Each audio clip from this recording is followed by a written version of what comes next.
No. Economists are constantly getting things wrong. But that's not what this video is about.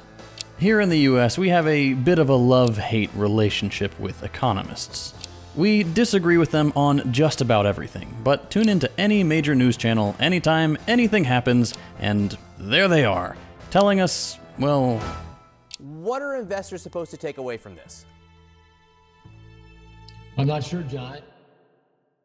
It's a bit of a meme to dunk on economists for getting things wrong, especially predictions. Not long ago, in 2022, 70% of economists polled by Bloomberg saw a recession coming in 2023 that just never came. GDP growth was in fact stronger than pretty much ever before. Same thing in 2021. 16 of the 36 living Nobel Prize-winning economists predicted mild, quote, transitory inflation, right before a 20-year high of nearly 8% that we're still not really done with. And that's... actually it's fine. Because that's not their job. Telling us how the world works may be what they say their job is, how they're perceived, and what constantly asking them for their thoughts and predictions assumes, but really, the job of economists isn't to explain the world as it actually is. Really, their job is to represent the world the way they wish it was, and by doing that strategically, make that world a reality. Unfortunately for us, economists aren't on our side.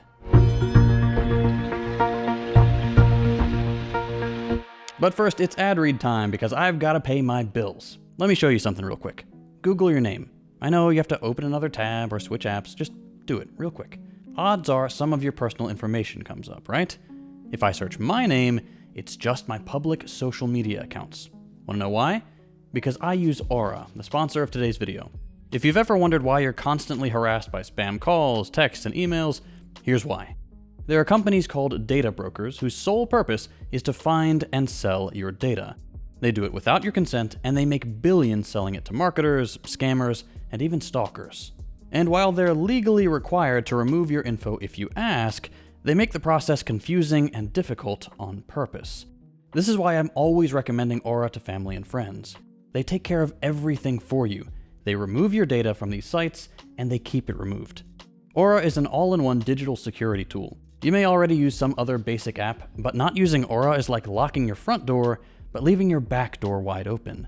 And Aura doesn't just fight data brokers. They alert you if your personal data is found on the dark web, they provide real-time fraud alerts for credit and banking, 24/7 identity theft monitoring, a secure VPN, antivirus, parental controls, password manager, credit checker, and more. And if somehow anything does happen, Aura includes $5 million in identity theft insurance, and they have US-based fraud experts on call 24/7. If you're anything like me, I'm sure you're sick and tired of these stupid, evil little companies stealing your personal information and using it to make a quick buck. That's why I use Aura. It keeps me and my family safe online. If you're ready to protect your data, you can get 2 weeks absolutely free when you use my link. During those 2 weeks, you'll see exactly where your data is being leaked and who's doing it. Give it a try. I promise you'll appreciate the peace of mind. Now, back to the show. You might remember in other videos we've talked about the economy and growth and how they're not real. They're relatively recent ideas built not on objective truths, but on specific political goals, bad logic, and subjective accounting decisions usually made by the rich and powerful for self-serving reasons, like more war for everyone and less work for them. We dunked on GDP not just because it's a bad metric, but because economic growth is fake. Or more like arbitrary. Except that because most governments care about keeping the rich happy, that fantasy has real consequences. Governments chase the fake idea with real policies that have an actual impact on your life, usually negative. In this video though, I want to go a step further in our economics bashing. It's not just that economists are often wrong, everybody gets things wrong. Predictions, models, theories, whatever. It's not that they rely on faulty premises or bad data or subjective metrics that they usually can't defend very well. Every Econ 101 textbook should come with a million caveats that basically make the whole thing worthless. The idea that we're all self-optimizing, rational actors with perfectly ordered, fixed preferences chasing utility in a vacuum where we only communicate through prices that we can negotiate is a total fantasy. But that's not the point. All that isn't what I take issue with. Most economists themselves will readily admit to all these problems. The reason we shouldn't trust them is much more foundational to the discipline. Economists pretend that they, and they alone, from a neutral outsider's perspective, understand capitalism. The economy. The economy. The economy. The economy. The economy. Something they act as this complicated technical thing bound by secret rules for them to uncover with data, charts, and experiments. The reality is much sadder. Economists are in the business of producing, sanitizing, and bringing into the world tools of violence against the poor. When the rich want ways to get richer at the expense of the poor, which is the only way they can ever do that, the literal job of economists is to make the graphs, formulas, and policies that say, we have no other choice. Economists don't study the economy, they invent it. But how do they do that? First, there are the obvious ways, coming up with theories that serve the rich. John D. Rockefeller. John D. Rockefeller. John D. Rockefeller. In 1890, John D. Rockefeller spent about $600,000, $170 million in today's dollars, to found the University of Chicago. Over the next 20 years, he would go on to put nearly $35 million more dollars into the school, or the equivalent of error, please use values of less than 10 million. Rockefeller once called this the best investment he ever made. That's because if you've ever heard of UChicago, it's probably for its econ department. Famously, it hosted people like Milton Friedman, the founding father of monetarism, and Theodore Schultz and Gary Becker, the guys who came up with human capital theory. These guys are influential. UChicago economists are always influential. They win more Nobel economics prizes than economists from any other school. They staff the Council of Economic Advisors to the president across both parties, and are at the front lines of creating economic theories you've heard about in the neoclassical tradition, what most of us get exposed to in high school or college as simply Econ 101. That's the first thing to focus on. At the very base level, economists create the frameworks through which we understand the world. Basic ideas like supply and demand is why this thing has that price.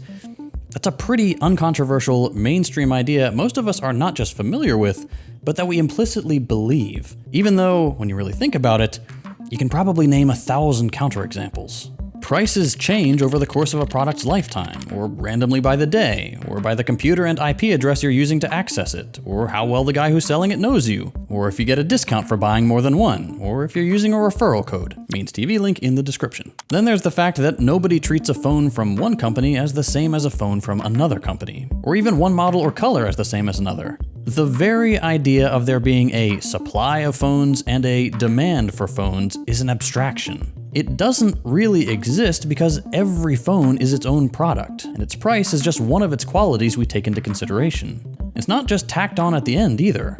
It's built and iterated throughout the process the same way the camera is. It's based on a bunch of other prices. And while sure, you might buy a phone for $1,000, you can't then turn around and sell it back to Apple at that same price. Why not? If price was a perfect mirror of value that emerges from the meeting point of supply and demand, what does it matter to Apple to have one rectangle worth $1,000 or several paper rectangles worth $1,000? Things fall apart even more when you go looking into how companies actually price things. Sometimes a train ticket will be set at a flat rate you pay to get on. Sometimes it's based on the distance you travel. Sometimes you buy the specific seat with specific perks like last-minute cancellation. Most of the time, things are priced with formulas that are themselves based on either data, vibes, or just good enough conventions like, here's what a normal markup is, just add 30% to what you paid for it and you'll be fine. Interestingly, it's often the case that formulas are based on economists' work more directly. Like, for example, when accountants at pharmaceutical companies have to help their managers decide whether to invest in developing one drug or another. They'll use what are called discounting functions.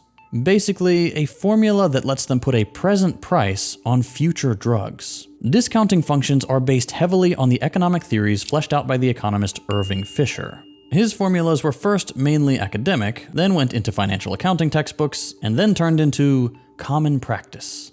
People use these formulas not because the theory behind them shows us the truth of the economy.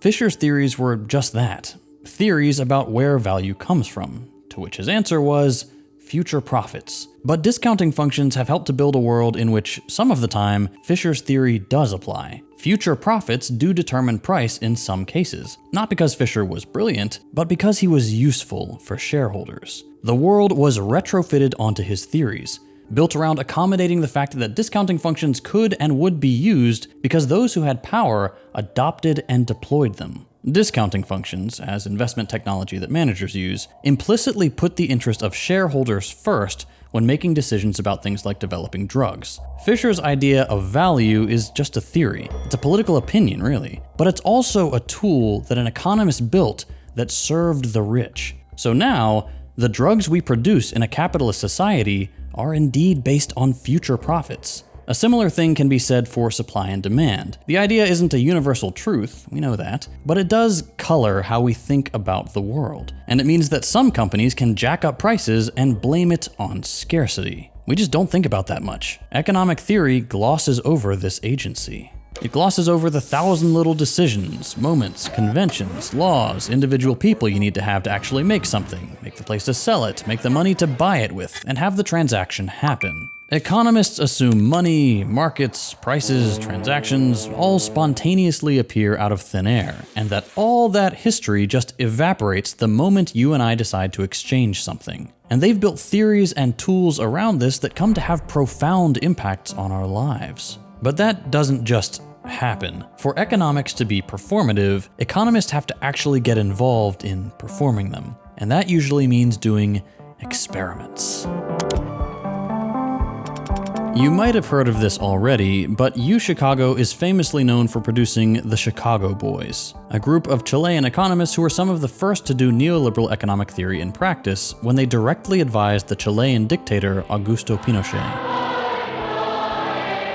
To do that, the Chicago Boys created El Ladrillo, the brick, a 200-page economic program for Chile after Pinochet took over in a CIA-backed military coup. Among their recommendations, trade liberalization and tariff reductions, widespread privatization, including of Social Security, and a regressive value-added tax. Together, Pinochet's dictatorial rule and the Chicago Boys' shock therapy meant thousands of political opponents were tortured and disappeared, tens of thousands of protesters were arrested, and a devastating economic crash for Chile in 1982 that left 1 in 4 people unemployed. GDP eventually rebounded and boomed, but even when it did, the Pinochet regime ended with 45% of people in poverty, education and healthcare heavily privatized, and the richest 10%'s income going up 83%.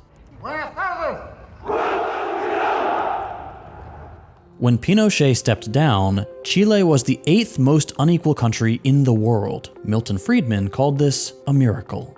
And Chile is far from the only place where these little experiments take place. Economists like Jeffrey Sachs have given other countries like Bolivia, Poland, and Russia the shock treatment too. That didn't work out either. More recently, economists' experiments have taken on a more conservative scale and approach, but it's been no less devastating. A lot of the time, these experiments are directly sponsored by philanthrocapitalists who want to test run their libertarian fantasies, and only their libertarian fantasies. No billionaire is sponsoring research on socialist economics in practice, mind you. Economists, by and large, are of the same pro-capitalist breed.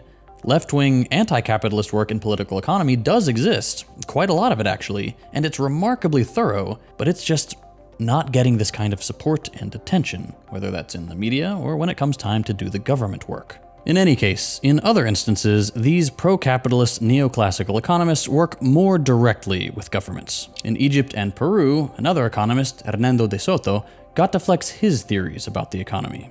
His secret mystery behind why capitalism worked in the West but not elsewhere was, according to him, as simple as having formal property titling, basically a legal record of who owns what land and housing. De Soto argued that if the poor were poor in the global South, it was because they had all this wealth sitting idle in homes and land that they couldn't use to take out loans. Therefore, they couldn't become entrepreneurs by starting businesses, and that's why they're poor. De Soto didn't blame the poor for being lazy or having backwards cultures like other economists. He had a simple market solution, and because he was influential, with the backing of several prominent neoliberal thinkers and organizations, in 2004, the World Bank took a chance on his ideas and ran the Urban Property Rights Project in Peru. Did it work?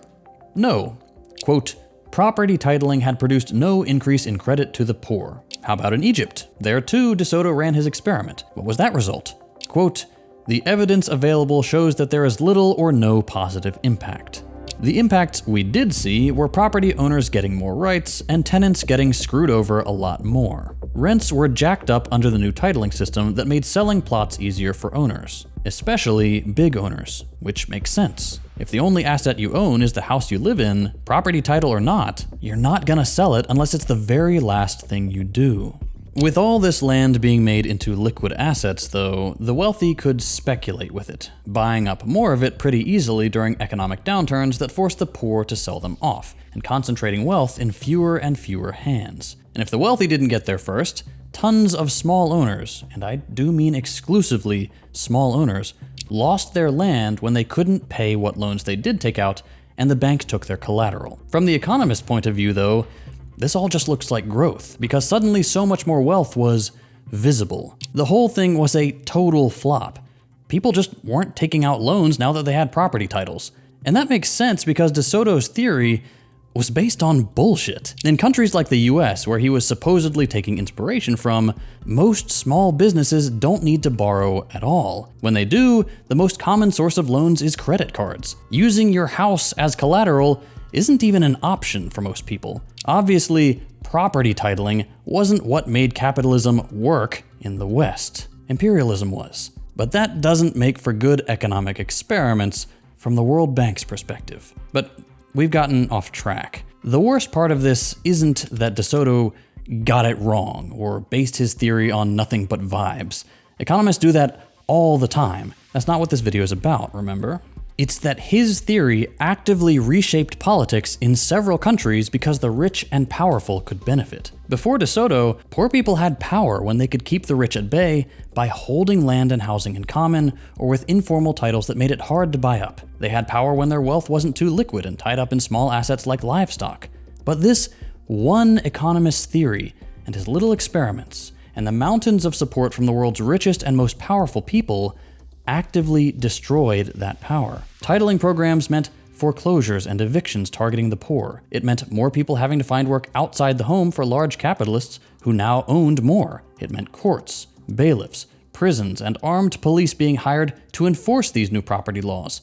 Violence for the many and prosperity for a select few. Everywhere the story is the same. Capitalist growth just means inequality. Economists are not your friends, and they do not deserve your trust. They are foot soldiers doing the dirty work of justifying misery.